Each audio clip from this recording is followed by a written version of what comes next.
আজ সকাল সকাল বাড়ির সামনে দিয়ে বাজার করা হচ্ছে।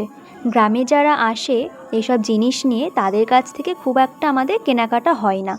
অনেকে সবজি নিয়েও আসে, আমাদের কিন্তু এই কাকুদের কাছ থেকে তেমন একটা সবজি বা এইসব কেনা হয় না, কারণ আমাদের বাজার থেকেই বেশি কেনা হয়। বাবা বাজারে যায় সন্ধেবেলায়, আর সপ্তাহে তো 2 দিন হাট বসেই, তো যখন যেটা প্রয়োজন হয় ওখান থেকেই আনে। আর তাছাড়াও বাজারের দোকান রয়েছে, সেখান থেকেও আমাদের কেনাকাটা হয়। তো বাবার এই 2 দিন ধরে শরীরটা খারাপ, বাবা এখন কাজে যেতে পারছে না, কারণ হাত না প্রচুর যন্ত্রণা করছে। তো সেই জন্য 2-3 দিন ধরে বসা, আর ঘরেতেও কিছু বাজার ফুরিয়ে গেছে।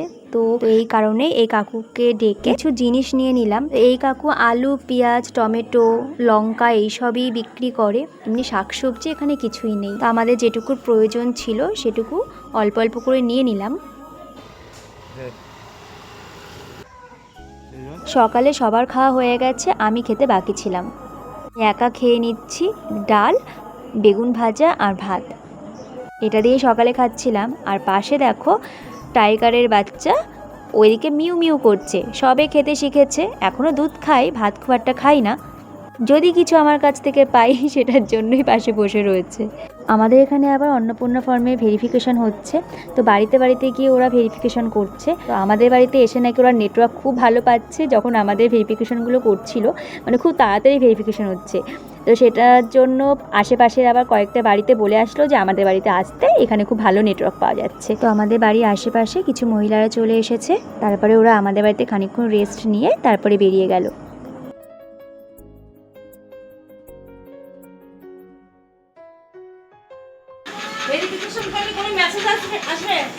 ওরা চলে গেলে মা তারপর রান্নাঘরে ঢুকলো।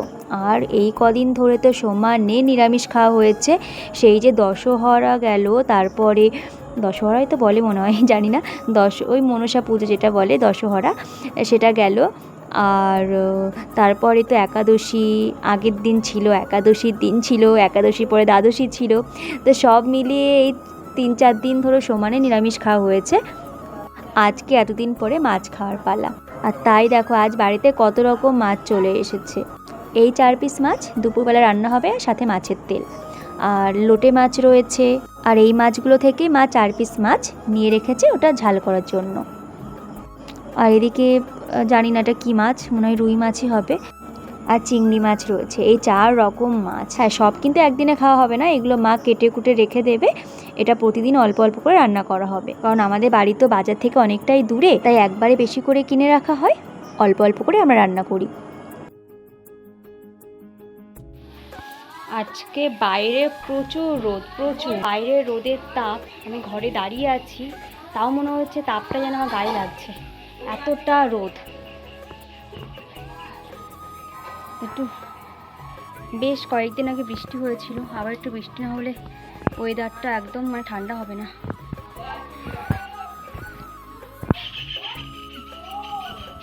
এই মেঘে বৃষ্টি হবে না, অল্প অল্প মেঘ করেছে, বৃষ্টি হবে না। এদিকে তো পুরো টানা রোদ।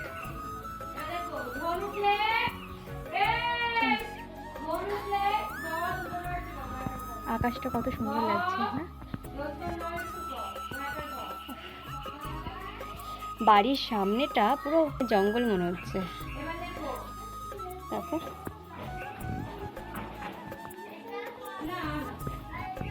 গাছে বেশ কয়েকটা বেগুন হয়েছিল, আজকে মা তুলে নিয়েছে।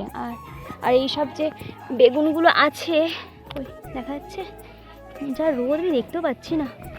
এই যে এই বেগুনগুলো এখনো ছোট, এগুলো তোলার মতো হয়নি। যেগুলো তোলার মতো হয়েছে আজকে সকালবেলা একটা ভেজেছি, মানে সকালবেলা গাছ থেকে তুলে একটা ভেজেছি। আর বাদ বাকি যা হয়েছিল মা বেগুন দিয়ে মাছ দিয়ে রান্না করবে বলে মা তুলে নিল। আর এই যে কাঁঠাল গাছ থেকে পড়ে গেছে, গাছে পেকেছিল।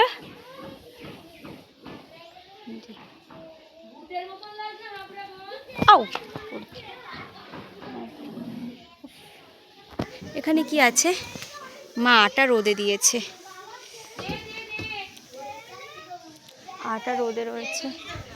আর এই যে আমাদের বাড়ির উঠোন পুরো রোদ, উঠোন পুরো রোদ। শুধু এই বাবা এই গাছটা লিচু গাছটা লাগিয়েছে বলে একটু ছায়া রয়েছে, না হলে না পুরো রোদ, দেখো পুরো রোদ, কোথাও মানে একটা গাড়ি সাইকেল রাখার জায়গা নেই, পুরো রোদ।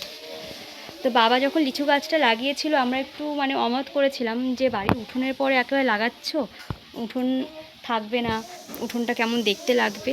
কিন্তু এই গরমকাল পড়লে মনে হয় না ঠিক আছে, এই গাছটা মানে লাগিয়েছে একটা বুদ্ধিমানের কাজ করেছে। মানে কিছু না হোক একটু গাছের তলায় গিয়ে দাঁড়ালেও শান্তি, খুব ঠান্ডা, খুব ঠান্ডা। তখন খুব গরম লাগে, ঘরেও থাকতে ইচ্ছা করে না, তখন আমি এই গাছতলাটায় এসে বসে ফোনটা দেখি, এই সবই করি।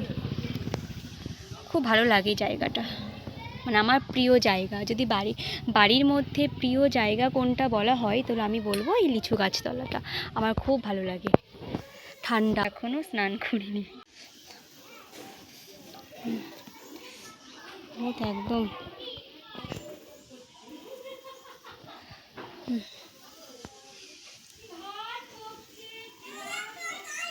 তো একটু আগে ওই যে দুটো কাঁঠাল দেখালাম, সেই কাঁঠালের মধ্যে একটা কাঁঠাল নিয়ে ঠাকুর ঘরে এনে পুজো দিয়ে দিলাম। দুপুরে খাওয়া দাওয়া করার পর একটু ঘুমিয়ে নিয়েছিলাম, তারপরে 5টার সময় পড়াতে এসেছি। আচ্ছা, এখন কি দেখে মনে হচ্ছে 5টা বাজে? পুরো ছাদের ওপরে টানা রোদ। আমি যখন গিয়েছি আমি অবাক হয়ে গেলাম যে 5টার সময় এতটা রোদ। যখন রাস্তা দিয়ে আসছিলাম অতটা কিন্তু বুঝতে পারিনি, কারণ রাস্তায় অনেক গাছপালা ছিল, কিন্তু ছাদের আশেপাশে যেহেতু গাছ নেই আর সূর্যের আলোটাও পুরো টানা পড়ে, তো সেই জন্য দেখো পুরো বোঝা যাচ্ছে কতটা রোদ। আমি 5টা 10-এ পড়াতে গিয়েছি আর চারিদিকে দেখো কেমন রোদ ঝলমল করছে।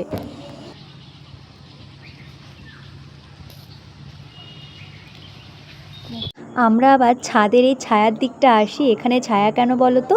এখানে একটা আম গাছ আছে, আর এই আম গাছের ছায়াটা ঠিক এই ছাদের এখানটায় পড়ে, আর এখানটায় পুরো ঠান্ডা, মানে ওই দিকে যতটা গরম এই দিকে ততটা ঠান্ডা।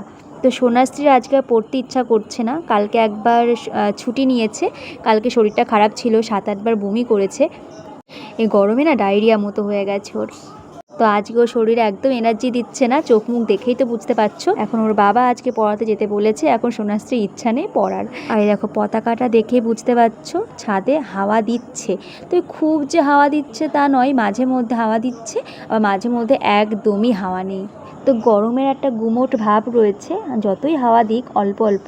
তবে আমি গাছতলায় বসেছিলাম বলে অতটাও গরম না লাগলেও একটা গুমোট ভাব কিন্তু রয়েছে। যতদিন না বৃষ্টি হবে এই গুমোট ভাবটা যাবে। আর সোনাশ্রীতে যেহেতু ঘরে কাজ হচ্ছে সেই জন্য কিন্তু ঘরের মধ্যেও আমরা বসতে পারছি না। তাই এদিকে আমার স্টুডেন্ট আবার আমাকে এনে দিল আশফল। আশফল আমার একদম ভালো লাগে না খেতে, কেমন যেন একটা গন্ধ গন্ধ লাগে। বাচ্চা মানুষ দিয়েছে, একেবারে যে খাই না এমনটাও নয়, তো দিয়েছে যখন একটু খেয়েই নিলাম। ভালো না লাগলেও কিছু ভালোবেসে দিলে সেটা একটু হলেও খেতে হয়। তো আমরা এদিকে আশফলটা খাই আর তোমরা আমার ভিডিওটা দেখতে লাগো। আর ভিডিও দেখে কেমন লাগলো অবশ্যই কমেন্ট করে জানিও, আর ভালো লাগলে চ্যানেলটাকে সাবস্ক্রাইব করে দিও।